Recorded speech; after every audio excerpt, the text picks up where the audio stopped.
The Chained One, the Chosen of Destiny.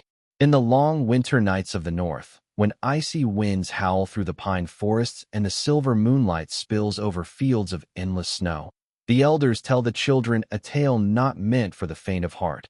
A tale of Fenrir, the colossal wolf whose very name makes even the gods of Asgard tremble. Fenrir was no ordinary beast. He was the son of Loki, the great trickster, and the giantess Angerboda, a union forged only to sow chaos.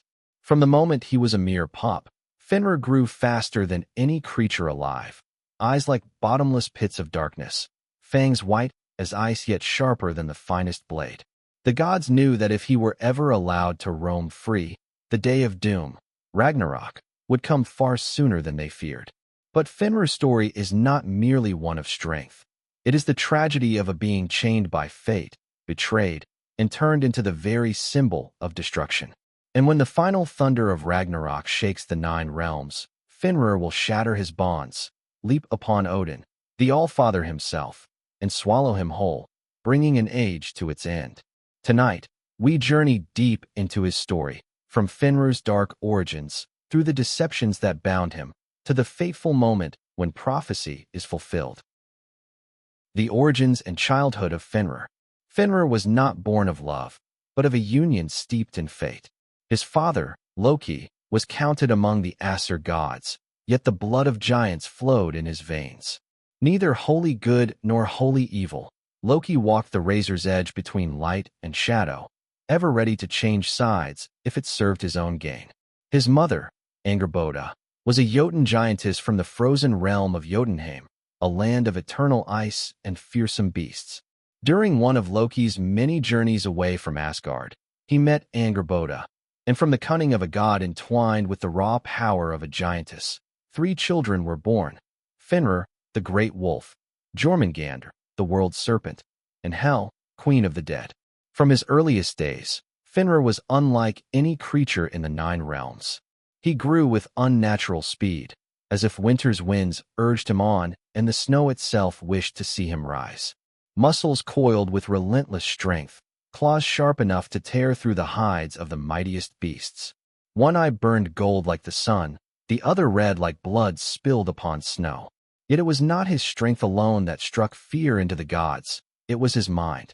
Fenrir understood far too much. He was no mindless beast. He could see the truth in the eyes of those around him. Odin, All-Father of Asgard, knew the old prophecy well. When Ragnarok came, Fenrir would break his chains, stride into battle, and slay Odin himself. In Norse myth, prophecy is not a thing to be avoided. It cannot be changed, only delayed.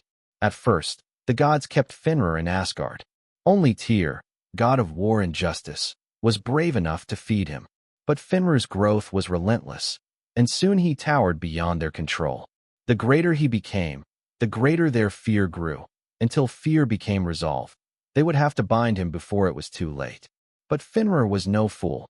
He knew they feared him, and he knew they would never allow him to roam free forever.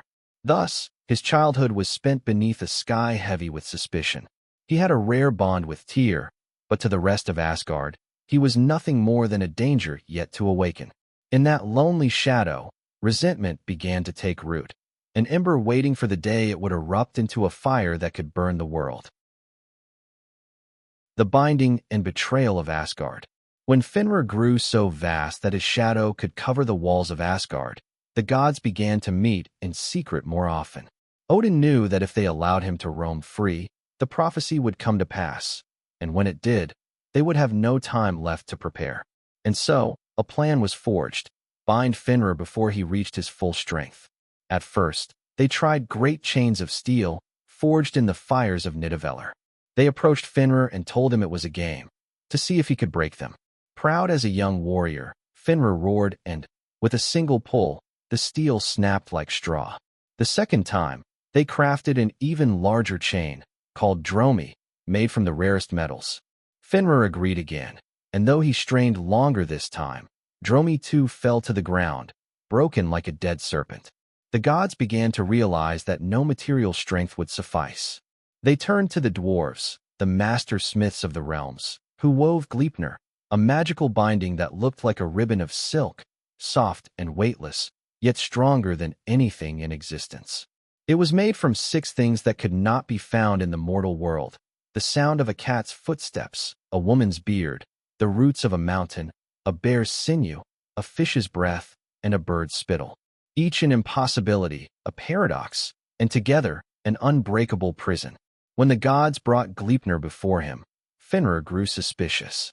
A ribbon so thin, so light, why would they need to bind him with this? He looked into their eyes and saw no game, only fear hidden beneath false smiles. Fenrir was no fool. He growled, "I will let you bind me, if one of you places your hand in my mouth. If this is a trick, I will bite it off." All of Asgard fell silent. Only Tyr stepped forward, not because he lacked fear, but because he knew that if no one accepted, Fenrir would never agree. He placed his right hand between Fenrir's massive jaws, staring into eyes of gold and blood-red flame. They bound him. Gleipnir tightened, and the more Fenrir struggled, the more it clung to him. Then Fenrir understood. He had been betrayed. His roar thundered across the 9 realms, and in a surge of rage, he clamped down, severing Tyr's hand. Blood spilled bright upon the snow. Helpless, Fenrir was dragged to a desolate island in the middle of a lake. A sword was driven into his jaws, wedging them open so he could never close them. His saliva flowed into the waters, forming Van, a venomous river that no creature dared approach. There he lay, bound and unmoving, his eyes still burning with hatred. And Fenrir swore that when Ragnarok came, he would shatter his bonds, and the first he would seek would be Odin, the god who had led the betrayal. The day the chains broke, the final battle with Odin. At last, the day came, Ragnarok. The sky burned red like a sea of fire, the earth quaked, mountains split apart, and the oceans roared in fury.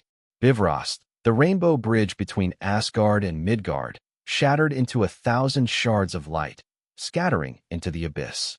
From Jotunheim, the Jotun poured forth, led by Loki, now fully turned against Asgard. Upon the raging seas, Jormungandr coiled, raising waves as high as mountains of black water, swallowing all in its path. And on a lonely island where the venomous river Van rushed past, Fenrir felt the moment he had waited for across centuries. The bonds of Gleipnir trembled, not from weakness, but because the end of all things had come, and even the strongest magic began to falter. Fenrir braced himself, every ounce of strength built up over ages ready to erupt like a long-dormant volcano. His roar tore through the heavens, and in a single moment, Gleipnir snapped. He rose, towering so high that each step cracked the earth beneath him. His jaws could open wide enough to swallow a man and horse whole. His eyes no longer merely gold and red. They burned with the molten blaze of centuries of hatred. With a single leap, Fenrir crossed the river Van, its waters boiling beneath his claws, and charged toward Asgard. Odin knew he was coming. Mounted on Sleipnir, his 8-legged steed, Odin wore armor that flashed like lightning and gripped Gungnir, the spear that never missed its mark. Behind him stood the Einherjar, the chosen warriors of Valhalla. But they all knew this was not a battle to win. It was a battle to fulfill fate. At the gates of Asgard, they locked eyes. No words, no bargaining. Fenrir lunged, his maw a doorway into darkness. Odin spurred Sleipnir forward, spear aimed for the heart of the beast. The collision thundered like a storm, the earth trembled, and the light of Gungnir flared, before vanishing into the shadow of Fenrir's vast jaws. In an instant, Odin was gone, swallowed whole into the bloodthirsty maw of the great wolf. Fenrir's victorious roar rolled across the battlefield, a death knell for Asgard itself. But fate had one final turn. From the ranks stepped Vidar, son of Odin, wearing the fabled shoe made from every scrap of leather ever cut by mortal hands. He came not to defend Asgard, but to avenge his father. And Fenrir would soon face the end written for him since the dawn of time. The death of Fenrir and the legacy left behind. Fenrir's triumphant roar still echoed across the battlefield when Vidar stepped forward. No fanfare, no fury. The quietest of the Aesir carried with him a chilling calm, the cold, unshakable resolve to restore balance to fate. Upon his feet were the legendary shoes, crafted from every scrap of leather ever discarded by human hands through countless generations. These were not mere footwear. They were the key to resisting the crushing power of Fenrir's jaws. Without a shout or challenge, Vidar leapt forward. One foot came down hard upon Fenrir's lower jaw, pinning it to the earth. The great wolf thrashed, his roar shaking the skies, but the god's strength, combined with the ancient magic of the shoe, held him fast. In one swift motion, Vidar drew the massive sword hidden within his armored sleeve and drove it upward, straight through Fenrir's upper jaw, piercing into his skull. Black blood, thick and molten as volcanic fire, gushed forth, spilling across the battlefield and staining the ground a deep crimson. Fenrir writhed in agony, each movement slower than the last. His breaths grew heavy, his golden-red eyes dimming. Before the end, he lifted his head one final time, as if to look beyond the carnage, beyond light and shadow, toward a place no one could follow. Then, with a thunderous crash, the colossal wolf collapsed, his body falling like a mountain torn down by the storm. The death of Fenrir marked the end of a grudge that had burned since the days he was but a young wolf in Asgard. It was not merely the fall of an enemy.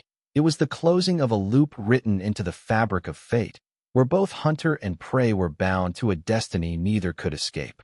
In the new world that rose from the ashes of Ragnarok, Fenrir's name lived on, not as a monster, but as a symbol of primal strength, a force that could never be tamed, and if betrayed, could devour even those who once fed it. And somewhere, on nights when snowstorms howl, the echo of Fenrir's roar still lingers in legend, a warning to every generation that even the gods cannot outrun fate.